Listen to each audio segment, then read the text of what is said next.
আমি দেওঘরে ছিলাম, তো এক ছাত্র, খুব ভালো লাগতো ছেলেটি, পরে দেখলাম বিরাট বড় হয়েছে। তোকে আমি জিজ্ঞেস করলাম যে এই তোমাকে কোনোদিন ধরতে পারলাম না তো এই দুষ্টুমি টুষ্টুমি করতে, মিথ্যে কথা বলতে। ছেলেটি ক্লাসের টপার টাইপস ছিল, মানে ফার্স্ট সেকেন্ড এরকম হতো। ছেলেটি খুব ভালো ছেলে, খুবই ভালোবাসতাম। তো কখনো দুষ্টুমি করে না, বদমাইশি করে না, মিথ্যে কথা বলে না, কিন্তু টপার।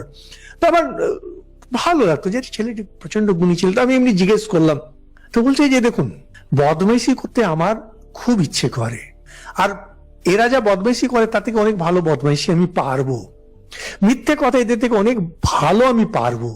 কিন্তু পরে ভাবি যে আপনি যখন জিজ্ঞেস করবেন যে এটা তুমি করেছিলে, সত্যি কথা বলতে পারবো না, মিথ্যে কথা বললে বিবেকে দংশন হবে, আপনাকে ভালোবাসি কিনা, এই দ্বন্দ্ব থেকে বাঁচার জন্য আমি ওটা করি না।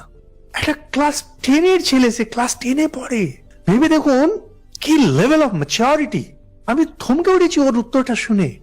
আমি নিজেও কখনো ভাবিনি যে সত্য এভাবে প্র্যাকটিস হয়। সত্য বলে যদি কারোর কষ্ট হয়, নিজেরও সত্য থেকে দূরে থাকা দরকার। কিন্তু মিথ্যে যদি বলেন বিবেক দংশন হয়। উপায় কি? নিজে সৎ হয়ে যান। নিজে সৎ হয়ে গেলে আর মিথ্যে কথা বলতে হবে না, ঝামেলা চুকে গেল। একদিনে তো সৎ হতে পারবেন না, লড়াই।